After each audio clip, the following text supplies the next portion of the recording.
ಹರೇ ಕೃಷ್ಣ. ಭಗವದ್ಗೀತಾ ಅಧ್ಯಯನಕ್ಕೆ ಎಲ್ಲರಿಗೂ ಸ್ವಾಗತ.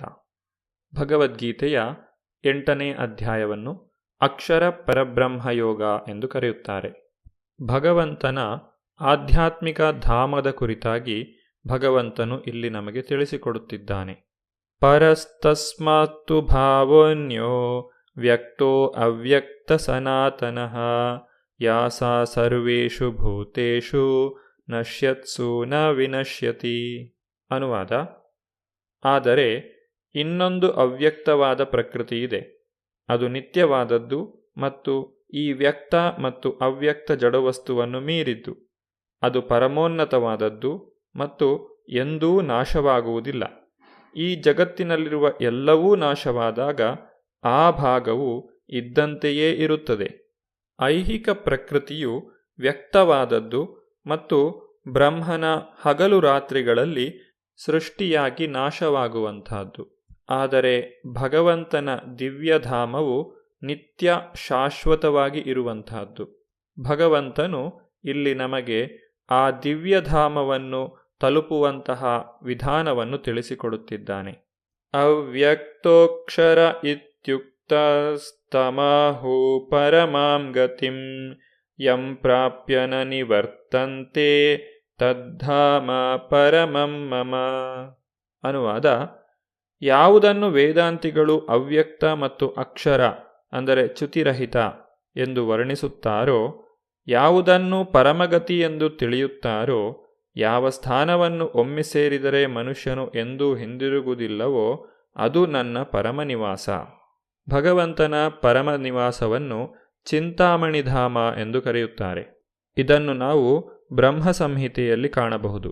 ಚಿಂತಾಮಣಿಧಾಮ ಎಂದರೆ ಎಲ್ಲ ಇಷ್ಟಾರ್ಥಗಳು ಕೈಗೂಡುವ ಸ್ಥಳ ಎಂದರ್ಥ. ಭಗವಂತನ ನಿತ್ಯ ನಿವಾಸವಾದಂತಹ ಗೋಲೋಕ ವೃಂದಾವನವು ಚಿಂತಾಮಣಿಯಿಂದ ನಿರ್ಮಿಸಿದ ಅರಮನೆಗಳಿಂದ ತುಂಬಿ ಹೋಗಿದೆ. ಅಲ್ಲಿ ಕಲ್ಪವೃಕ್ಷಗಳೆಂಬ ಮರಗಳು ಬಯಸಿದ ಭಕ್ಷ್ಯವನ್ನು ನೀಡುತ್ತವೆ. ಸುರಭಿ ಹಸುಗಳು ಅಪರಿಮಿತವಾಗಿ ಹಾಲನ್ನು ಕೊಡುತ್ತವೆ. ಅಲ್ಲಿ ಲಕ್ಷಾಂತರ ಲಕ್ಷ್ಮಿಯರು ಭಗವಂತನ ಸೇವೆಯನ್ನು ಮಾಡುತ್ತಿದ್ದಾರೆ. ಅಲ್ಲಿ ಗೋವಿಂದನು ತನ್ನ ಕೊಳಲನ್ನು ನುಡಿಸುತ್ತಾನೆ. ಆತನ ದಿವ್ಯ ರೂಪವು ಮೋಹಕವಾದದ್ದು. ತಾವರೆಯ ದಳಗಳಂತಿವೆ ಆತನ ಕಣ್ಣುಗಳು. ಆತನ ದಿವ್ಯ ದೇಹವು ಮೇಘವರ್ಣವನ್ನು ಹೊಂದಿದೆ. ಆತನ ಸೌಂದರ್ಯವು ಸಾವಿರಾರು ಮನ್ಮಥರ ರೂಪವನ್ನು ಮೀರಿಸುತ್ತದೆ. ಪೀತಾಂಬರವನ್ನು ಧರಿಸಿದ ಆತನು ಕೊರಳಿನಲ್ಲಿ ಹೂವಿನ ಹಾರವನ್ನು, ಕೂದಲಿನಲ್ಲಿ ನವಿಲುಗರಿಯನ್ನು ಧರಿಸಿದ್ದಾನೆ. ಗೋಲೋಕ ವೃಂದಾವನವು ಆಧ್ಯಾತ್ಮಿಕ ಜಗತ್ತಿನಲ್ಲಿ ಪರಮೋಚ್ಚ ಲೋಕ. ಇದರ ವಿವರವಾದ ವರ್ಣನೆಯನ್ನು ನಾವು ಬ್ರಹ್ಮ ಸಂಹಿತೆಯಲ್ಲಿ ಕಾಣಬಹುದು. ಭಗವಂತನ ಪರಂಧಾಮವನ್ನು ಸೇರಿದ ವ್ಯಕ್ತಿ ಮತ್ತೆ ಈ ಭೌತಿಕ ಪ್ರಪಂಚಕ್ಕೆ ಮರಳಬೇಕಾಗಿಲ್ಲ. ಭಗವಂತನ ಈ ಪವಿತ್ರ ಧಾಮವನ್ನು ಸೇರಲು ವ್ಯಕ್ತಿಯು ಪರಿಶುದ್ಧ ಭಕ್ತಿಯನ್ನು ಮಾಡಬೇಕು. ತನ್ನ ಶುದ್ಧ ಭಕ್ತರನ್ನು ಭಗವಂತನು ಅಲ್ಲಿಗೆ ಕರೆಸಿಕೊಳ್ಳುತ್ತಾನೆ. ಪುರುಷಾಸ ಪರಾಪಾರ್ಥ ಭಕ್ತ್ಯಾ ಲಭ್ಯಸ್ತ್ವನನ್ಯಯ ಯಸ್ಯಾಂತಸ್ಥಾನಿ ಭೂತಾನಿ ಯೇನ ಸರ್ವಮಿದಂ ತತಂ. ಅನುವಾದ: ಪಾರ್ಥನೆ, ಎಲ್ಲಕ್ಕಿಂತ ಶ್ರೇಷ್ಠನಾದ ದೇವೋತ್ತಮ ಪುರುಷನನ್ನು ಪರಿಶುದ್ಧ ಭಕ್ತಿಯಿಂದ ಸೇರಬಹುದು. ತನ್ನ ನಿವಾಸದಲ್ಲಿದ್ದರೂ ಆತನು ಸರ್ವಾಂತರ್ಯಾಮಿ ಮತ್ತು ಎಲ್ಲ ವಸ್ತುಗಳು ಅವನ ಒಳಗೇ ಇವೆ. ಬ್ರಹ್ಮ ಸಂಹಿತೆಯು ಭಗವಂತನ ಪರಮನಿವಾಸವನ್ನು ಆನಂದ ಚಿನ್ಮಯ ರಸ, ಎಲ್ಲವೂ ದಿವ್ಯಾನಂದದಿಂದ ತುಂಬಿರುವ ಸ್ಥಳ ಎಂದು ವರ್ಣಿಸಿದೆ. ಅಲ್ಲಿ ಪ್ರಕಟವಾಗುವ ವೈವಿಧ್ಯವೆಲ್ಲ ದಿವ್ಯಾನಂದದ ಗುಣವನ್ನೇ ಹೊಂದಿದೆ. ಐಹಿಕವಾದದ್ದು ಅಲ್ಲಿ ಯಾವುದೂ ಇಲ್ಲ. ಎಲ್ಲವೂ ಭಗವಂತನ ವಿಸ್ತರಣೆಯೇ ಆಗಿದೆ. ಭಗವಂತನು ತನ್ನ ಪರಂಧಾಮದಲ್ಲೇ ಇದ್ದರೂ ಐಹಿಕ ಶಕ್ತಿಯಿಂದ ಆತನು ಸರ್ವಾಂತರ್ಯಾಮಿಯಾಗಿದ್ದಾನೆ. ತನ್ನ ಆಧ್ಯಾತ್ಮಿಕ ಮತ್ತು ಐಹಿಕ ಶಕ್ತಿಗಳಿಂದ ಆತನು ಎಲ್ಲೆಲ್ಲಿಯೂ ಇದ್ದಾನೆ.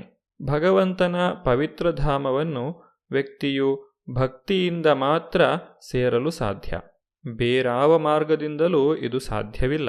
ಭಗವಂತನ ಸಾಮ್ರಾಜ್ಯವನ್ನು ಸೇರಲು ಈ ಭೌತಿಕ ಪ್ರಪಂಚವನ್ನು ಬಿಟ್ಟು ಬಿಡುವಂತಹ ಸಂದರ್ಭದಲ್ಲಿ ಕಾಲವನ್ನು ಪರಿಗಣನೆಗೆ ತೆಗೆದುಕೊಳ್ಳಬೇಕು. ಯೋಗಿಗಳು ಯಾವ ಸಮಯದಲ್ಲಿ ಶರೀರವನ್ನು ತ್ಯಾಗ ಮಾಡುತ್ತಾರೆ ಎನ್ನುವುದರ ಮೇಲೆ ಅವರ ಮುಂದಿನ ಗತಿ ಏನಾಗುತ್ತದೆ ಎಂಬುದನ್ನು ನಿರ್ಧರಿಸಬಹುದು. ಯತ್ರ ಕಾಲೇ ತ್ವನಾವೃತ್ತಿಂ ಆವೃತ್ತಿಂ ಚೈವ ಯೋಗಿನಃ ಪ್ರಯಾತಾಯಾಂತಿ ತಂ ಕಾಲಂ ವಕ್ಷ್ಯಾಮಿ ಭರತರ್ಷಭ.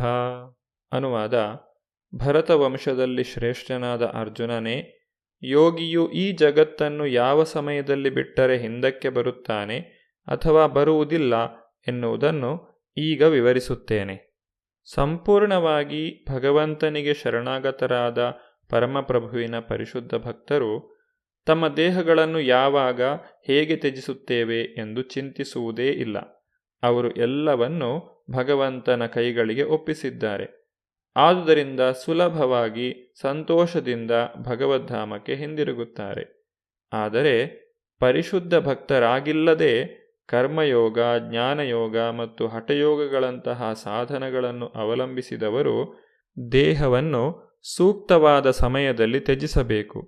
ಆ ಮೂಲಕ ಜನನ ಮರಣಗಳ ಲೋಕಕ್ಕೆ ಹಿಂದಿರುಗುತ್ತಾರೆಯೇ ಇಲ್ಲವೇ ಎನ್ನುವುದನ್ನು ಖಚಿತ ಮಾಡಿಕೊಳ್ಳಬೇಕು.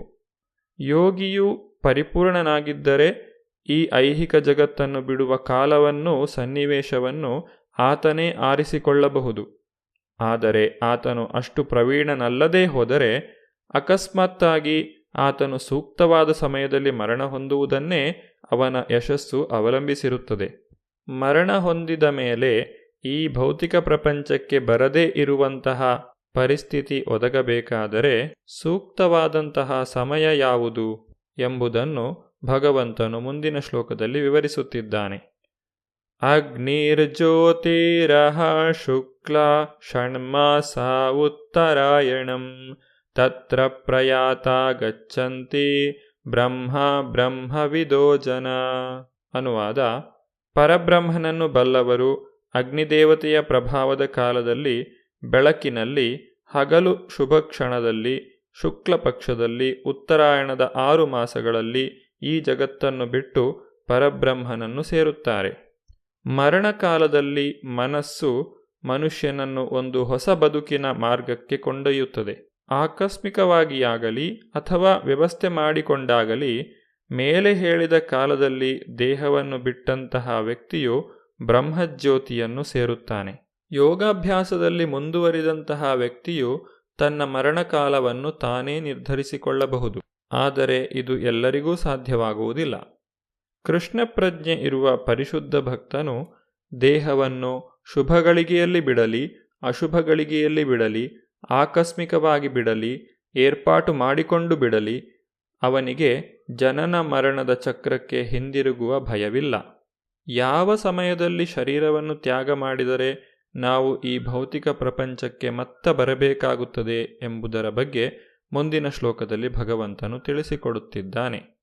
ಧೂಮೋ ರಾತ್ರಿಸ್ತಥಾ ಕೃಷ್ಣ ಷಣ್ಮಾಸ ದಕ್ಷಿಣಾಯನಂ ತತ್ರ ಚಾಂದ್ರಮಸಂ ಜ್ಯೋತಿರ್ ಯೋಗಿ ಪ್ರಾಪ್ಯ ನಿವರ್ತತೆ.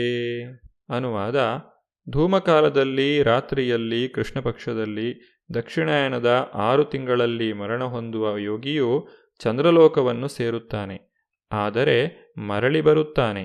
ಭಗವಂತನ ಧಾಮವನ್ನು ಸೇರಲು ಸಾಧ್ಯವಾಗದೇ ಇರುವಂತಹ ಯೋಗಿಯು ಸ್ವರ್ಗಲೋಕವನ್ನು ಸೇರಿ ಅಲ್ಲಿ ಸ್ವಲ್ಪ ಸಮಯ ಸ್ವರ್ಗ ಸುಖವನ್ನು ಪಡೆದು ಮತ್ತೆ ಈ ಭೌತಿಕ ಪ್ರಪಂಚಕ್ಕೆ ಹಿಂದಿರುಗಬೇಕಾಗುತ್ತದೆ. ಶುಕ್ಲಕೃಷ್ಣೇ ಗತಿ ಹೇತೆ ಜಗತಾ ಶಾಶ್ವತೆ ಮತೆ ಏಕಯಾ ಯಾತ್ಯನಾವೃತ್ತಿಂ ಅನ್ಯಯಾ ವರ್ತತೆ ಪುನಃ. ಅನುವಾದ: ವೈದಿಕ ಅಭಿಪ್ರಾಯದಂತೆ ಈ ಜಗತ್ತನ್ನು ಬಿಡಲು 2 ರೀತಿಗಳಿವೆ. ಒಂದು ಬೆಳಕಿನಲ್ಲಿ, ಎರಡನೆಯದು ಕತ್ತಲಿನಲ್ಲಿ. ಬೆಳಕಿನಲ್ಲಿ ನಿರ್ಗಮಿಸುವವನು ಹಿಂದಕ್ಕೆ ಬರುವುದಿಲ್ಲ, ಆದರೆ ಕತ್ತಲಿನಲ್ಲಿ ನಿರ್ಗಮಿಸುವವನು ಹಿಂದಕ್ಕೆ ಬರುತ್ತಾನೆ. ಭಗವಂತನಿಗೆ ಶರಣಾಗದೇ ಇರುವಂತಹ ಜನರು ಭಗವಂತನ ಧಾಮವನ್ನು ಸೇರಲು ಸಾಧ್ಯವಿಲ್ಲ. ಅವರು ಯೋಗಿಗಳಾಗಿದ್ದರೂ ಸಹ ಭಕ್ತರಲ್ಲದಿದ್ದರೆ ಭಗವಂತನು ಅವರಿಗೆ ಬ್ರಹ್ಮಜ್ಯೋತಿಯನ್ನು ನೀಡುತ್ತಾನೆಯೇ ವಿನಃ ತನ್ನ ಧಾಮವನ್ನು ಸೇರಲು ಅವಕಾಶ ನೀಡುವುದಿಲ್ಲ. ಏಕೆಂದರೆ ಭಕ್ತರು ಮಾತ್ರ ಭಗವಂತನ ಸೇವೆಯನ್ನು ಮಾಡಲು ಸಿದ್ಧರಿರುತ್ತಾರೆ. ಭಕ್ತರು ಯಾವ ರೀತಿಯಾಗಿ ಭಗವಂತನ ಧಾಮವನ್ನು ಸೇರಲು ಸಾಧ್ಯವಾಗುತ್ತದೆ ಎಂಬುದನ್ನು ನಾವು ಮುಂದಿನ ಸಂಚಿಕೆಯಲ್ಲಿ ನೋಡೋಣ. ಧನ್ಯವಾದಗಳು. ಹರೇ ಕೃಷ್ಣ.